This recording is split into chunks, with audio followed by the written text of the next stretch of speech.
السلام عليكم ورحمة الله وبركاته. أهلا وسهلا بكم في البث السادس، حيث نبحث عن معنى العلم، ولازلنا في صدد قراءة وتحليل كتاب ثياتيتوس لأفلاطون.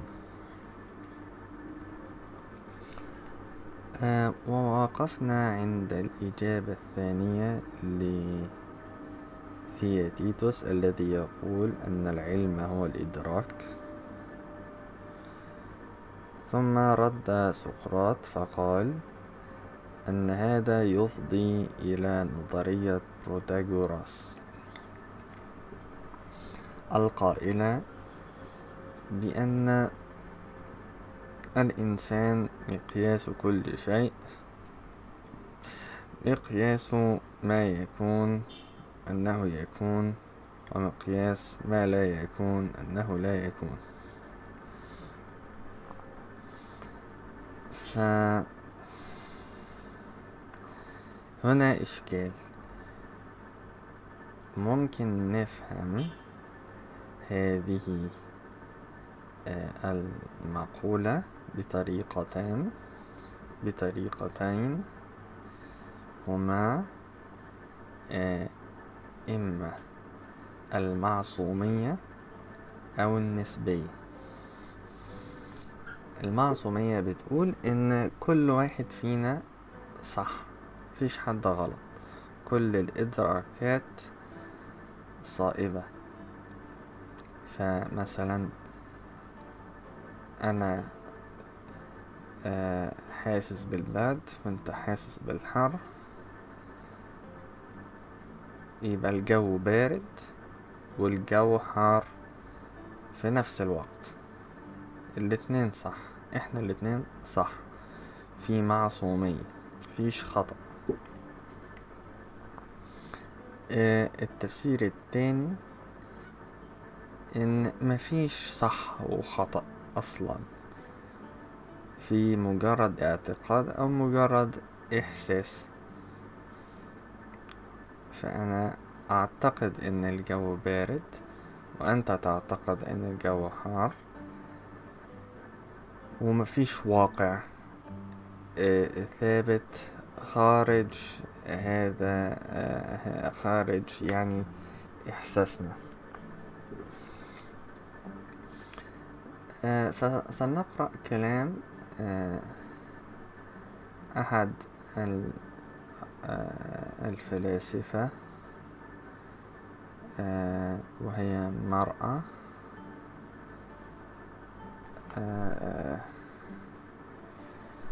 ليست رجل يعني.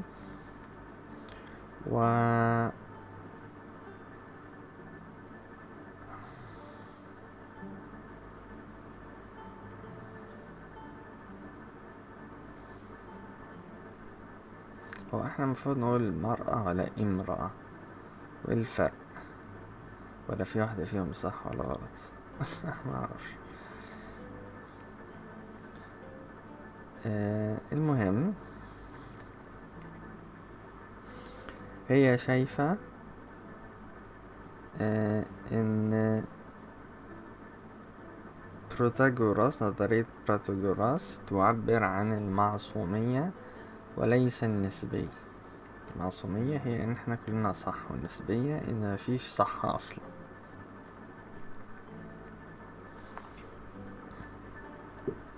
فتقول في الفصل السادس من كتاب Plato on Knowledge،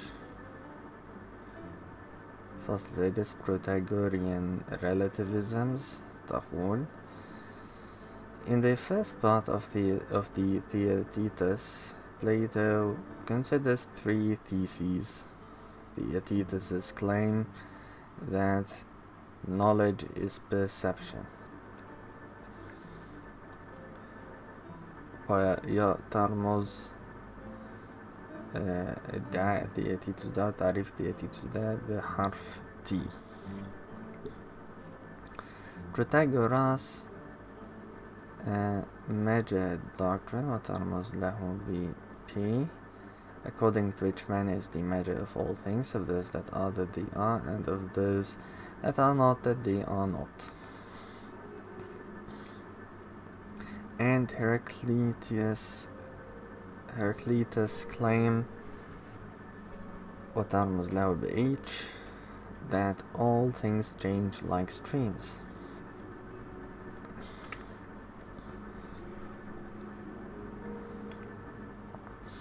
These theses are not considered in isolation. On the contrary, Plato takes them to be intimately connected.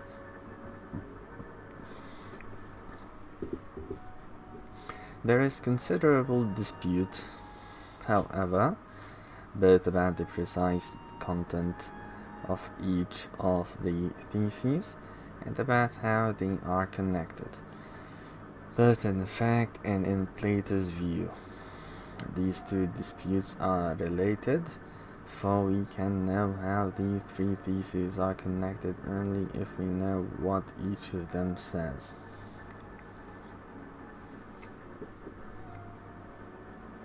أنا سرحت فهعيد الحتة دي تاني. There is considerable dispute, however, both about the precise content of each of these theses and about how they are connected. These two disputes are related, for we can know how the three theses are connected only if we know what each of them says. But at the same time, since they do not readily interpret themselves, Plato's indications about their connections impose some prima facie constraints on plausible interpretations. For we should aim to interpret each of the theses in a way that makes it intelligible that Plato connects them as he does. In this chapter, I shall focus on Plato's account of Protagoras, asking what interpretation of him best fits the complex dialectical structure of the first part of the ثياتيتوس. Protagoras' major doctrine is often thought to be one of the first formulations of relativism.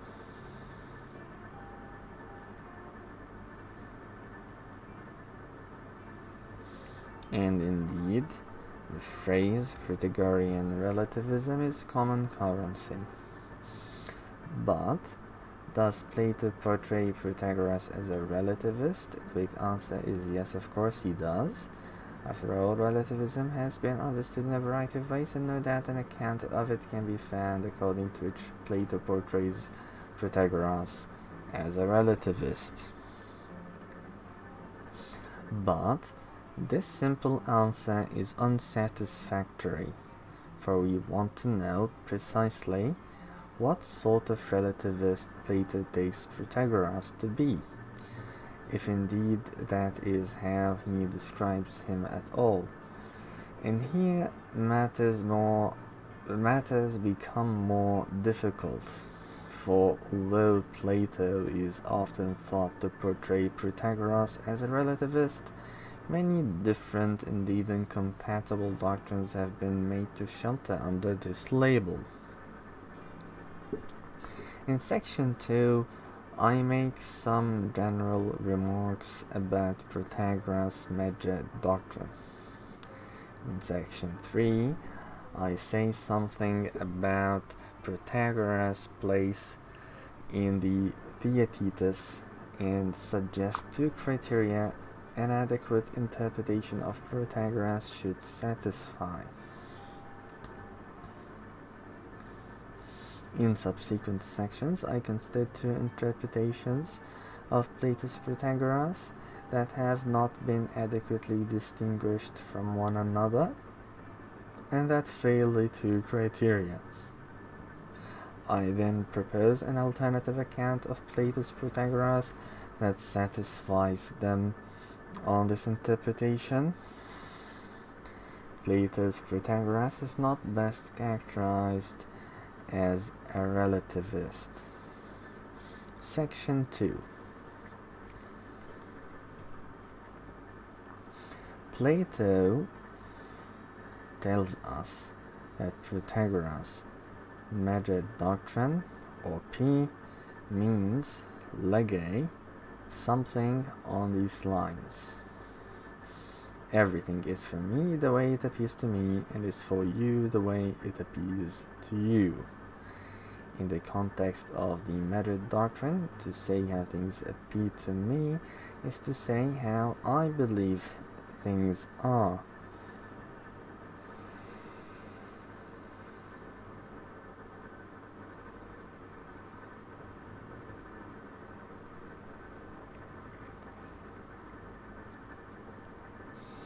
And we've got a long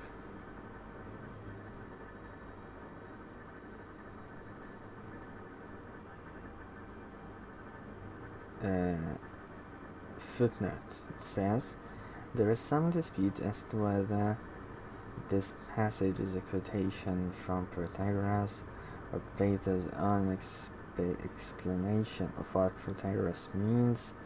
MacDowell translates lege as means, which suggests he thinks that Plato is offering his own explanation,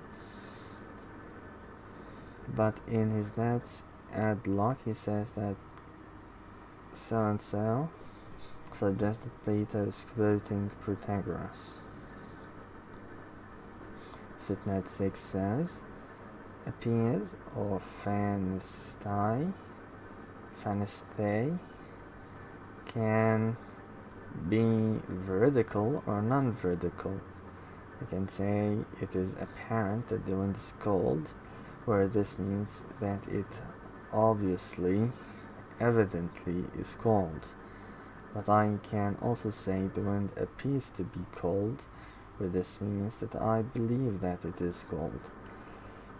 In Greek, the first use is indicated by an accusative plus participle, the second by an accusative plus infinitive, but sometimes, as in P, the second verb is omitted, and so one has to decide from the context which construction is intended.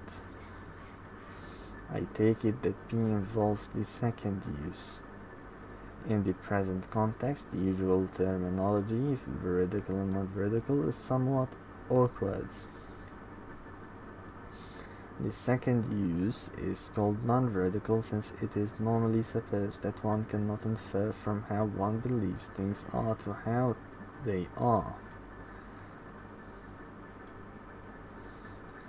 Protagoras, of course, in some sense licenses the inference, and so there is a sense in which, although appears indicates belief in the major doctrine, it is nonetheless used veridically. But that is not to say that appears means obviously, evidently is. Rather, to say how things appear to one is to say how one believes things are. Protagoras then insists that one can move from how one believes things are to how they really are, at least to one.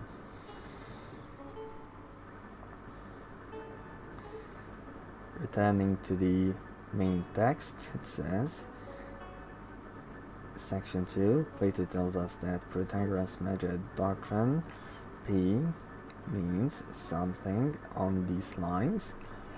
Everything is for me the way it appears to me, and is for you the way it appears to you. In the context of the major doctrine, to say how things appear to me is to say how I believe things are, and to say how things are for me.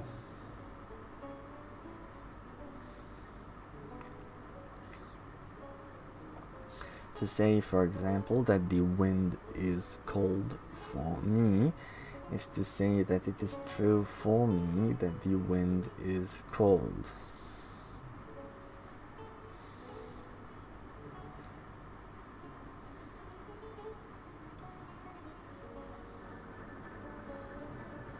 So Protagoras claims that if I believe the wind is cold, then it is true for me that the wind is cold.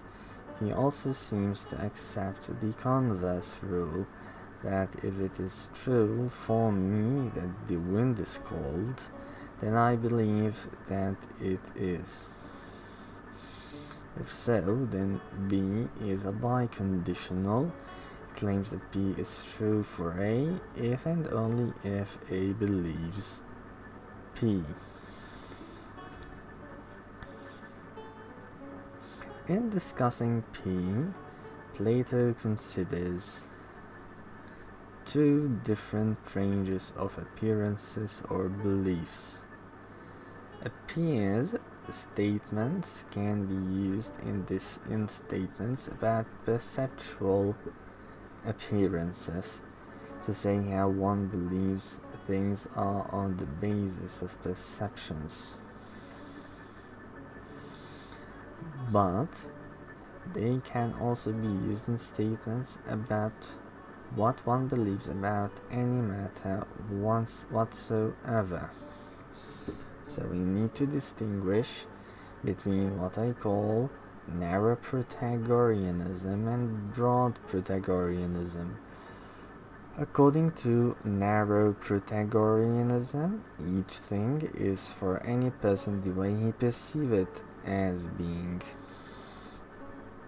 According to broad Protagoreanism, each thing is for any person the way he believes it is. The distinction between narrow and broad Protagoreanism is that between two different substituents for each thing. According to narrow Protagoreanism, only perceptual predicates are appropriate substituents. According to broad Protagoreanism, any term whatever is an appropriate substituent. The ثياتيتوس considers both narrow and broad Protagoreanism. In his initial discussion of Protagoras, for example, Plato focused on narrow Protagoreanism, but in the self-refutation argument, he focuses on broad Protagoreanism. In the present paper, I focus on narrow Protagoreanism.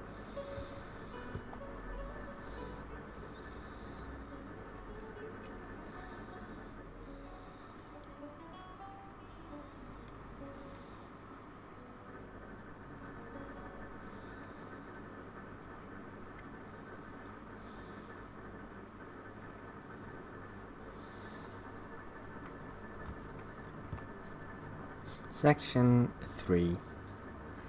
In interpreting Plato's Protagoras, it is vital to bear in mind that he is not discussed in isolation.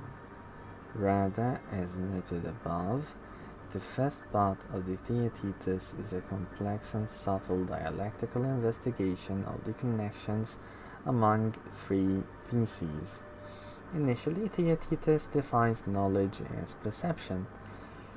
His definition is then quickly associated both with Protagoras' better doctrine and with Heraclitus' claim that the world is in constant flux or change. Plato says that these three theses coincide. There is considerable controversy about precisely how Plato takes the three theses to coincide.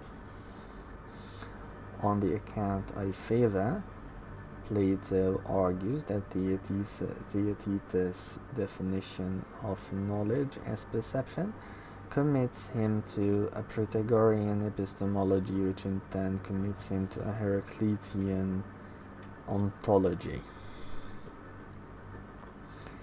He also argues that ثياتيتوس' definition is best supported by a Pythagorean epistemology, which in turn is best supported by a Heraclitean ontology.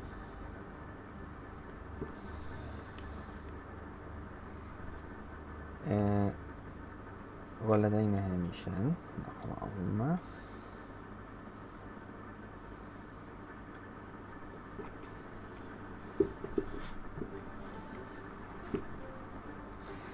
This view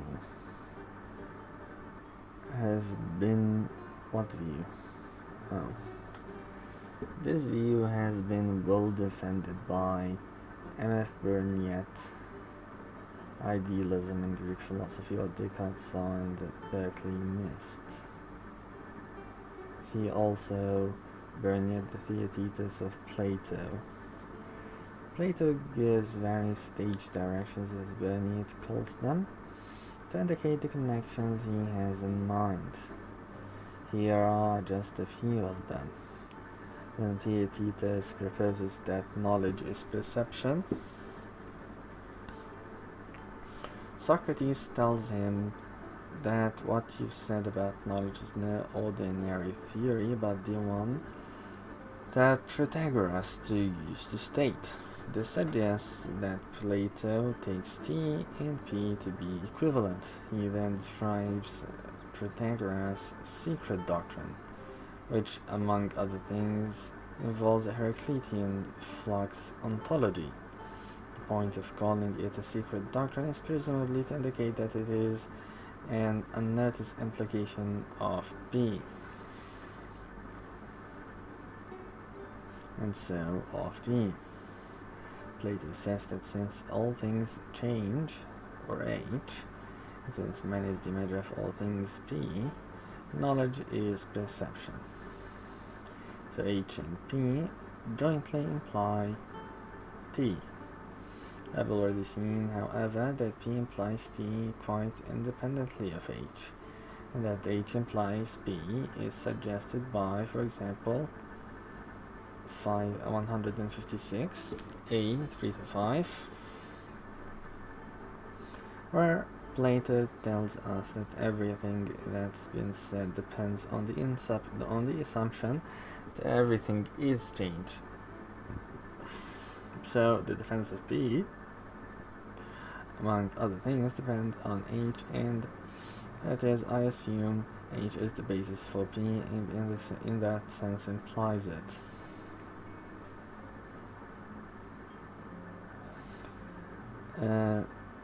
Confa 183a 2-3 H was introduced in order to establish T, that is, it was taken to imply T. Despite my phrasing in the preceding paragraph, I do not think Plato takes the three theses literally to imply one another. Rather, his idea is that each of them best supports and is supported by the others.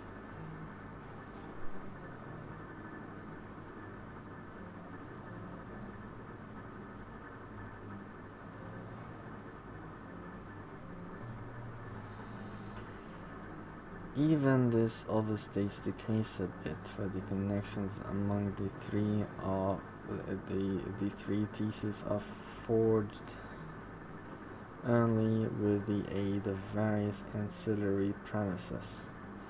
So, for example, Plato doesn't argue that T and NP on their own imply one another, or are on their own one another's best support. Rather, he secures the connection only with the aid of the additional assumption that for A to perceive X as F is for X to perceive F for A to A. Note that to say that each of the theses best supports is best supported by the others is not to say that any of the theses provides very good support for any of the others. The best available support might not be very good, and I take it that in his refutations Plato argues just this. Though I believe Plato connects the three theses in the way just described, it is insufficient for my purposes in this chapter that he envisaged some close connection between MP and H. Returning to the main text, at the end of the page, between brackets, she says, more precisely, Plato argues that T, H, and narrow Pythagoreanism are connected in these ways. One moment.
And we continue, she says, obviously,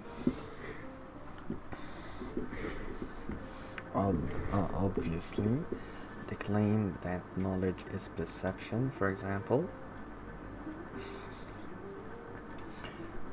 is neither committed to nor best supported by a broad Pythagoreanism.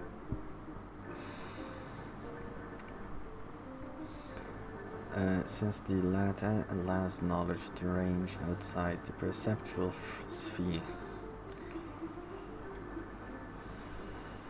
Then we have a footnote which says,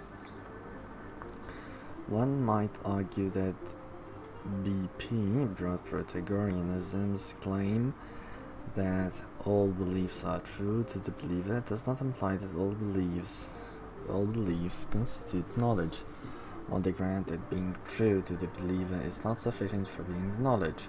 However, being true is necessary for being knowledge, and this is the connection, a condition on knowledge, that Plato focuses on in assessing T. One might also argue that BP does not conflict with T,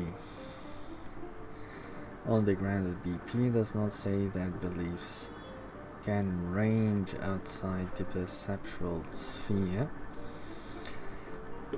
but as Plato conceives BP, it does have this broad scope.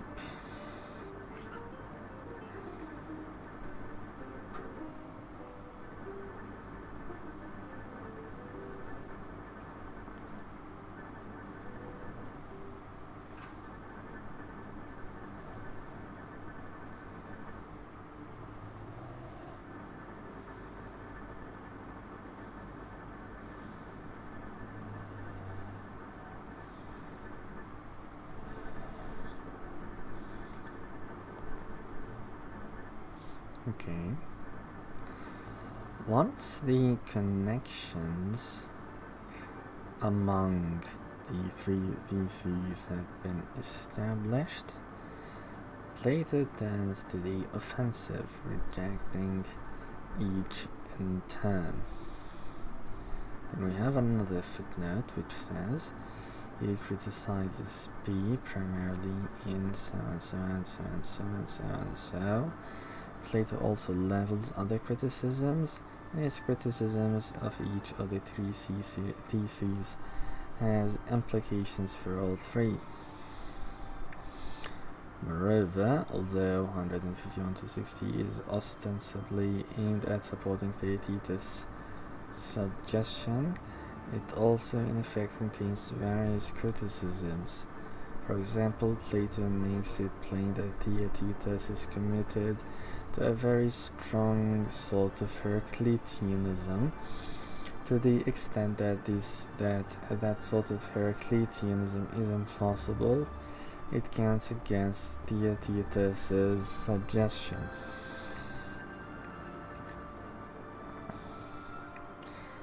On this account of the structure of the first part of the ثياتيتوس, Plato is not propounding his own views about knowledge and perception. Rather, he is asking what ثياتيتوس and the Protagoras are committed to and how they are best supported.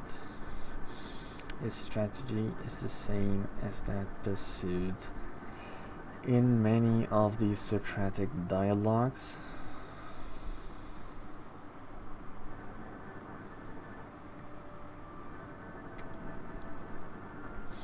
An interlocutor proposes a definition, which Socrates then tests against various principles and examples. Eventually, the interlocutor is caught in contradiction. Faced with contradiction, the interlocutor can reject his initial definition, or he can reject the principles or examples. In the Socratic dialogues, the definition is generally rejected, and in the ثياتيتوس too, this is the eventual outcome. First, however, a different strategy is pursued. ثياتيتوس holds on to his definition and revises his beliefs about the nature of the world to suit.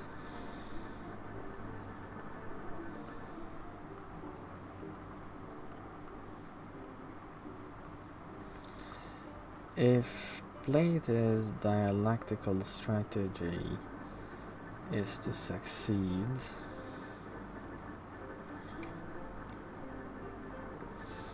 various criteria must be satisfied. Why does she have so much footnotes? Here I shall mention just two of them. The first is the university or university. I think university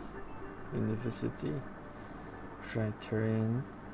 It says that each of the three theses must be interpreted in a univocal way,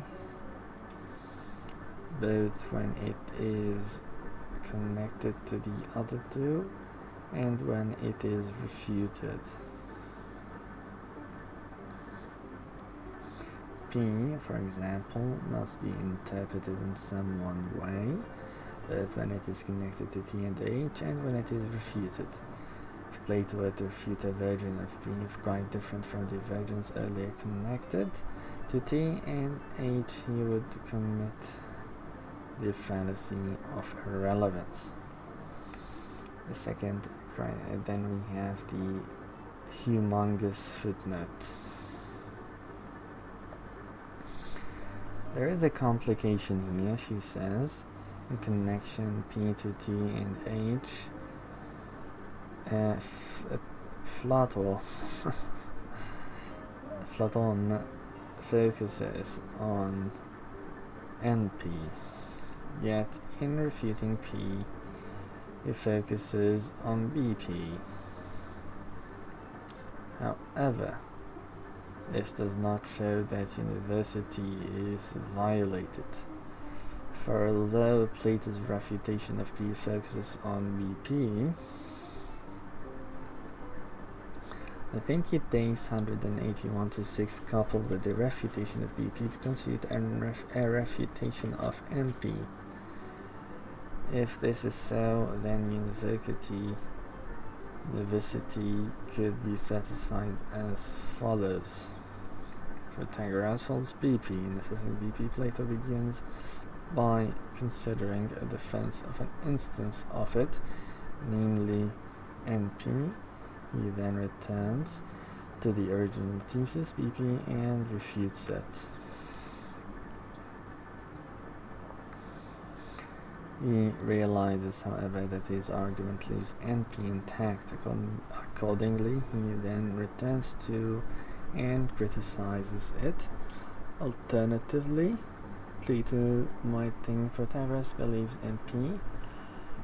In this case, university could be satisfied as follows. Plato first defends NP by linking it to T and H. He then considers and refutes a broader Protagorean doctrine, namely BP. Having refuted it, he then returns to the original thesis NP and refutes it.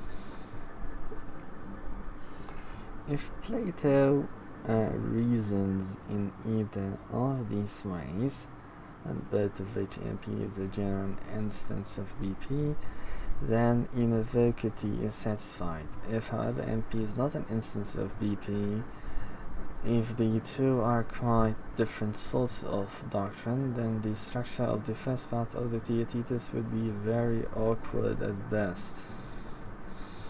For in this case, Plato would have sandwiched a seemingly irrelevant discussion of BP in between his initial account of NP and its refutation.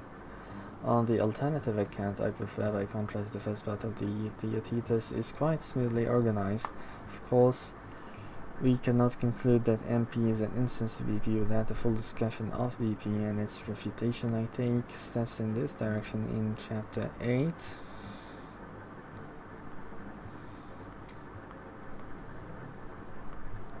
Okay. Further complication in deciding whether the university dark criterion is satisfied is that the account of Heracliteanism develops in various ways. I discussed this below. Returning to the main text. The second criterion is the connection criterion. We should aim to interpret each of the three doctrines in a way that makes it possible to suggest that each of them is committed to and best supported by the others. In particular, for our purposes here, we should aim to provide an interpretation of NP.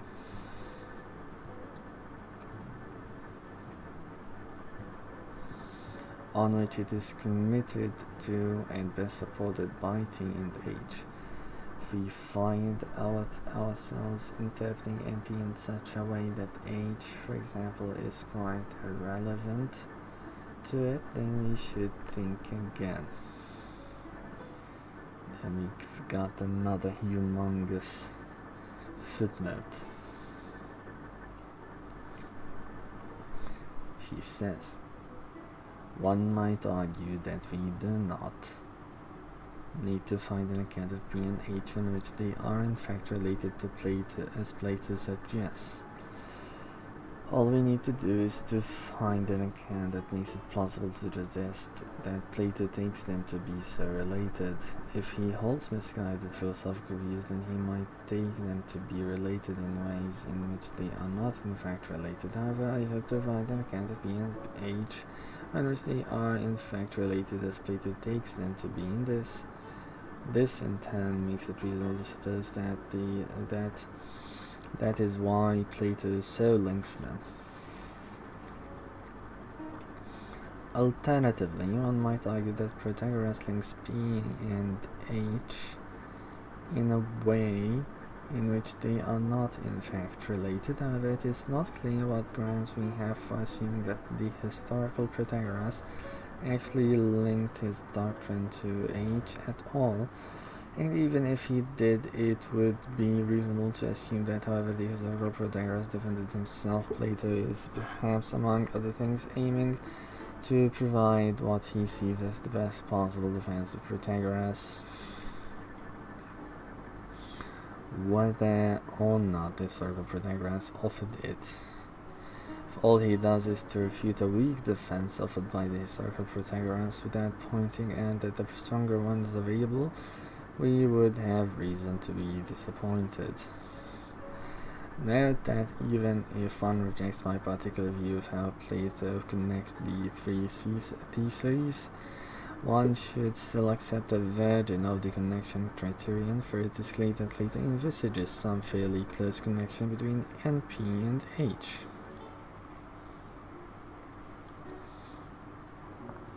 Just as my account of university criterion is limited,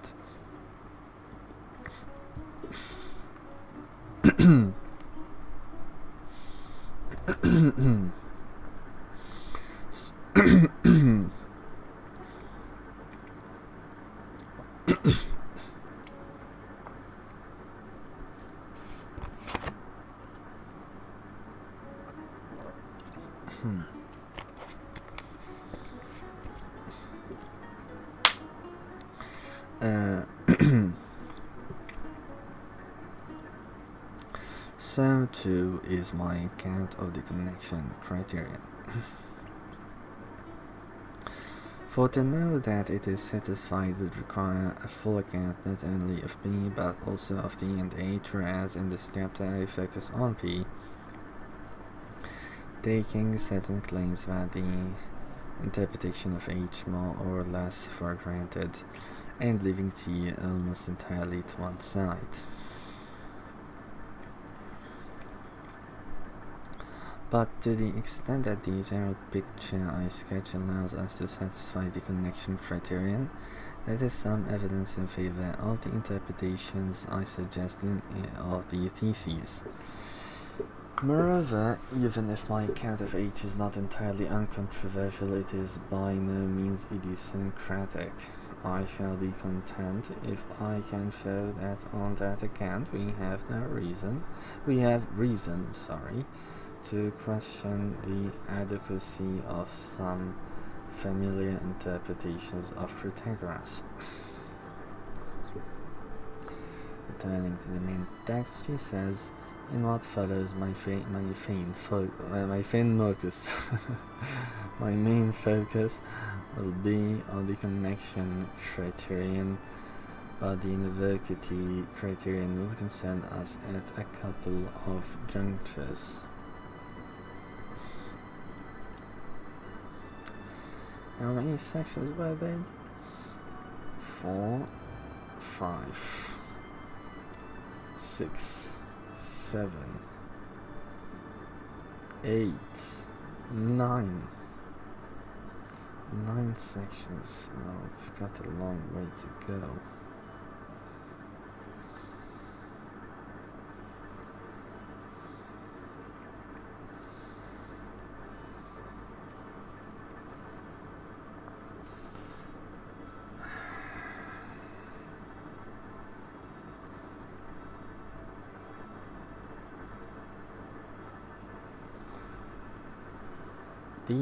Section 4. These preliminaries out of the way, we can now ask how Plato interprets the major doctrine. Various accounts have been proposed. According to one familiar account, Plato takes Protagoras to be a relativist about truth. In Protagoras and Self-Refutation in later Greek philosophy, and Protagoras and Self-Refutation in Plato's ثياتيتوس. For example, Miles Burniet argues that Plato portrays Protagoras as a relativist who maintained that every judgment is true for or in relation to the person whose judgment it is. He contrasts this with a view he calls subjectivism, according to which every judgment is true simpliciter, true absolutely, not merely true for the person whose judgment it is. Burniet believes that Aristotle Sextus Empiricus and the later sources generally take the historical Protagoras to be a subjectivist, but he thinks that Plato, in his view correctly, takes Protagoras to be a relativist about truth instead.